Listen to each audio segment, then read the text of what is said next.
আসসালামু আলাইকুম ওয়া রাহমাতুল্লাহি ওয়া বারাকাতুহু। সম্মানিত আমার ছোট্ট বন্ধুরা, আশা করি তোমরা সকলেই ভালো আছো।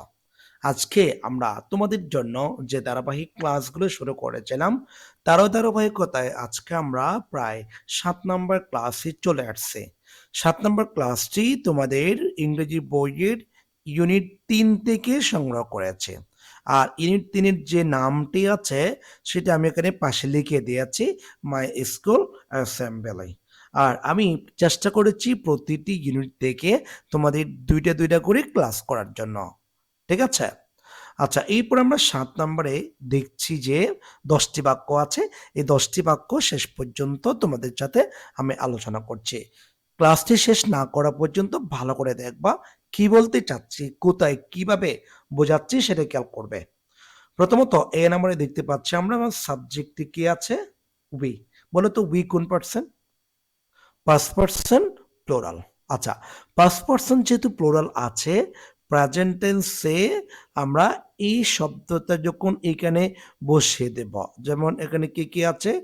আর এই সি আই টি ই, তখন আমরা সাবজেক্ট যেহেতু প্লুরাল, ঠিক আছে, আমরা কোন এই ভার্বের সাথে আর এস বা ইএস যোগ করব না। তার মানে রিসাইট হবে, we recite from the Holi books বলা আছে।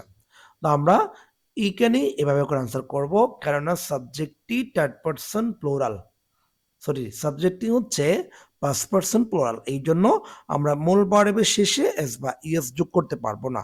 বি নাম্বারে দেখুন তো, সাবজেক্ট হচ্ছে প্লুরাল, সিং আছে, আমরা এই সিংটি এখানে বসাই দেব কোনো পরিবর্তন ছাড়াই, কেননা আমার সাবজেক্টটি হচ্ছে প্লুরাল। ঠিক আছে? এরপর সি নাম্বার দেখব।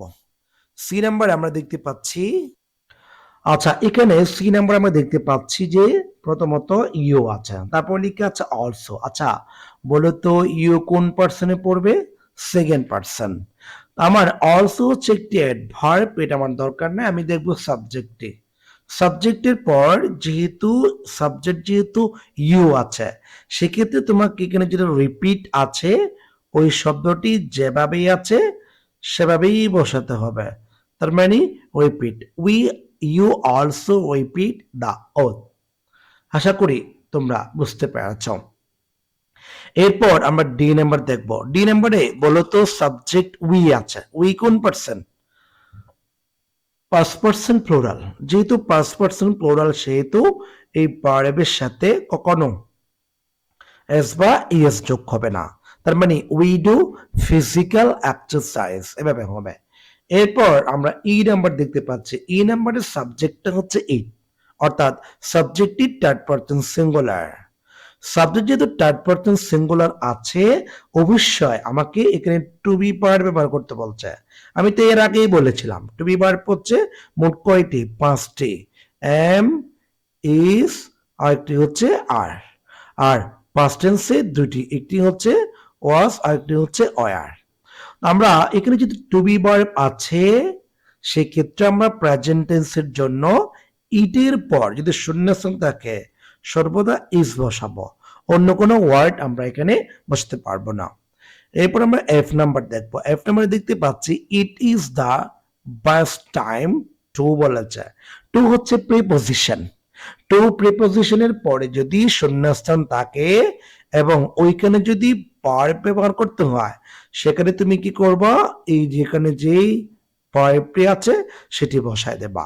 তার মানে it is time the best, it is the best time to meet all the students. এখানে ভার্বের 1 নাম্বার হবে, অর্থাৎ ভার্বের প্রেজেন্ট ফর্ম হবে।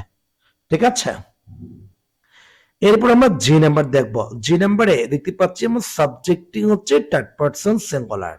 সাবজেক্ট যদি থার্ড পারসন সিঙ্গুলার হয়, আমাকে এখানে টু বি ভার্ব ব্যবহার করতে হয়, তাহলে বলো তো তুমি কোনটা বসাবা? এই যে এখানে অবশ্যই ইজ বসাবা, কেননা আমার সাবজেক্টটি থার্ড পারসন সিঙ্গুলার, এই জন্য। আশা করি তোমরা বুঝতে পেরেছ। এরপর আমরা আই নাম্বার দেখব। আই নাম্বারে দেখতে পাচ্ছি একই কথা, সাবজেক্টটি থার্ড পারসন সিঙ্গুলার, এখানে টু বি ভার্ব ব্যবহার করতে হবে। তবে এখানে একটা ঝামেলা আছে, ঝামেলাটা হচ্ছে নাও শব্দটি থাকলে প্রেজেন্ট টেন্স হয়, কিন্তু ইয়েস্টারডে একটা শব্দ আছে, এই শব্দ যদি থাকে ইয়েস্টারডে, আচ্ছা বলো তো ইয়েস্টারডে মানে হচ্ছে গতকাল, ঠিক আছে? আচ্ছা গতকাল জিনিসটি তো আমাদের কাছ থেকে অতীত হয়ে গেল। তো অতীত আর বর্তমান কি এক? কখনোই না। অতীত মানে গতকালেই গেছে গা, আর বর্তমান মানে হচ্ছে আজকেরটা। তারপর আমি কি করব, এখানে যেহেতু ইয়েস্টারডে আছে, এটি হচ্ছে অতীত নির্দেশক একটি শব্দ।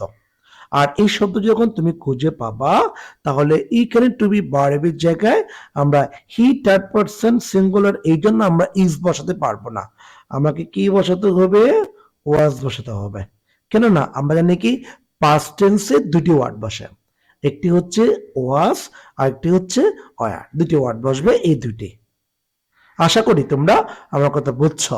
এরপর আমরা কি করব, যে নাম্বার দেখবো। যে নাম্বারে একই কথা সাবজেক্টিভ থার্ড পারসন সিঙ্গুলার, তাহলে এখানে একটা লিভ শব্দ দিয়েছে, লিভ শব্দটা এখানে বসাবো। আমরা এখানে আগে লিভ শব্দটা বসাচ্ছি। এখন আমার সাবজেক্টটা যেহেতু থার্ড পারসন সিঙ্গুলার, সেহেতু আমার মূল ভার্বের শেষে এস যোগ করতে হবে। কেননা আমরা তো আগেই পড়েছিলাম subject third person singular number হলে মূল ভার্বের শেষে এস বা ইএস যোগ করতে হবে। আশা করি আমরা সকলেই বুঝতে পেরেছি। তো এই বলে আজকে ক্লাসটি এখানে শেষ করছি। সবাই ভালো থাকবে, সুস্থ থাকবে। আসসালামু আলাইকুম ওয়া রাহমাতুল্লাহ।